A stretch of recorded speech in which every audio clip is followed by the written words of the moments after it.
I'm going to show you a way to help understand all of the consonants of the English language that will help improve your practice when you're trying to improve your pronunciation.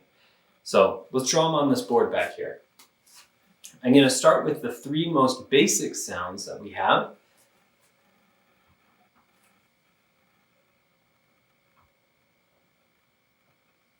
This is p, t, and k. This is p like in place, and t as in take, and k as in Kalan, like my name. Now, let's think about it like this. This is the front of your mouth, and this is the back of your mouth. I won't go into too many details about each individual sound. That'll be for another lesson. This is just to show how each of these sounds are organized, and it's helpful to understand that some are pronounced in the front of the mouth and others are pronounced in the back. All right, so after these three basic sounds, we've got their pairs, which are b, d, and g. This is B as in, just do it up here, B as in boy, D as in dog, and G as in golly. All right. The reason I'm writing these as pairs is because these sounds are each pronounced in the same place in the mouth. The only difference is that one is voiceless and the other one is voiced. What that means is if you put your hand on your neck while you're saying these sounds, and if you say this one, p, you won't feel any vibration on your neck. But if you say this one, b, b, b, you'll feel a vibration there. So everything on this row is voiceless. Everything on this row is voiced. Now, this is interesting because I've shown this to a lot of native English speakers and they never realized that the letter P and the letter B are pronounced exactly the same except for that voice piece. Same with T and D and K and G. So this is something that a lot of native English speakers even don't understand. So if you understand it, it'll help you practice your pronunciation because now you understand a little bit more about how sound works, especially in the English language. Okay, so let's move on. Next, we've got M, and all the way in the back of the throat, we have this sound. A little interesting. Okay. M, this is in M as in mom, N as in noon, and this is an interesting sound in English. It can't happen at the beginning of a word in English.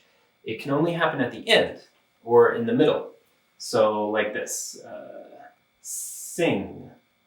It's the combination of that NG sound, sing.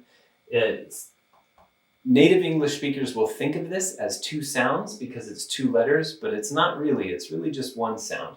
It's this Okay.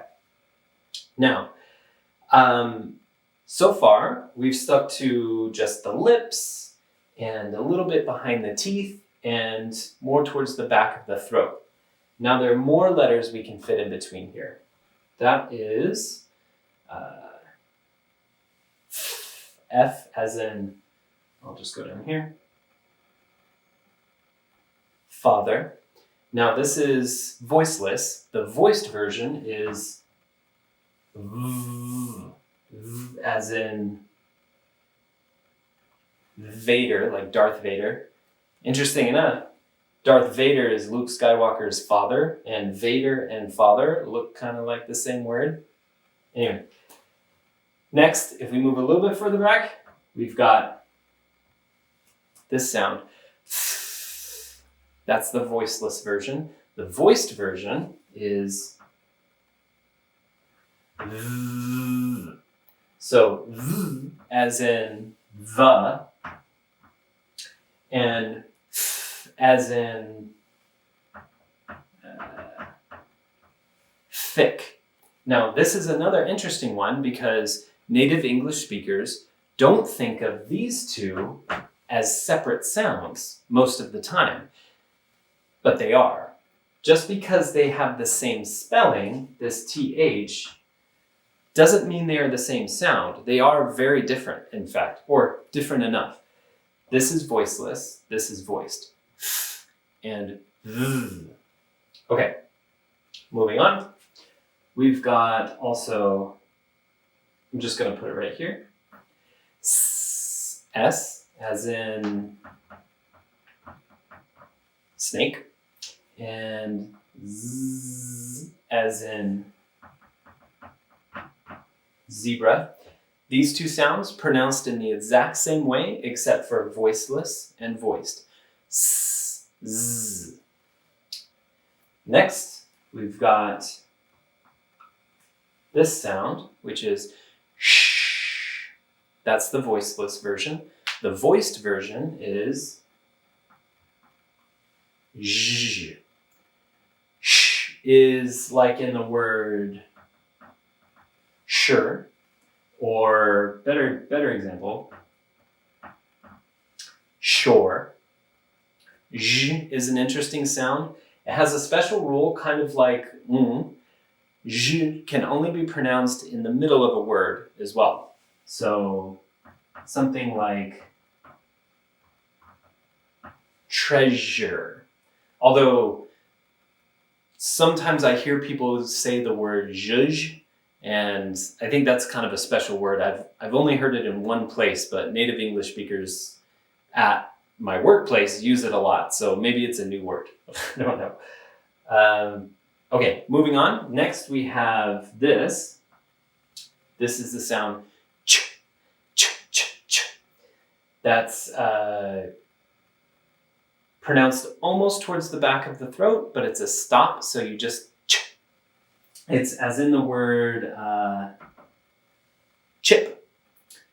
That is the voiceless version. The voiced version is j, as in the name Jack. So you can see here, if you lay out the if you lay out the consonants like this, you start to see the pairs and how these might be related. You've got p and b, t and d, k and g.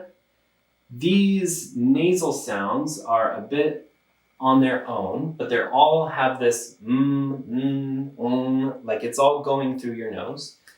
This f and v sound are both using the teeth and the lips. F and v are both using the tongue and the teeth. S and z are pronounced in the same place. Sh and zh are pronounced in the same place. And ch and j are pronounced in the same place. After that, we've got a couple of outlier sounds, something like which is all the way in the back of the throat, like in this word,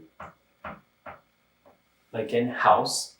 There are also some other sounds that are a little bit more rare, something like, I forget how to draw it, something like this, but this is the sound. It's not that common in American English, but you might hear it a little bit more in other places. There's also this sound in the back of the throat. I don't use it too often. It's also kind of rare, so I won't go over it here. There are 4 more consonant sounds, but these are more like semi-vowels. They're kind of like consonants. They're kind of like vowels. I'll leave these for another video, but just so you're aware, they are w, r, l, and y. These are all kind of special sounds in their own category, so let's forget about them for this video. So I hope this helps you understand the relationship between different consonants in English, so when you go to practice your pronunciation, you can have a more beneficial practice from that. All right, see ya.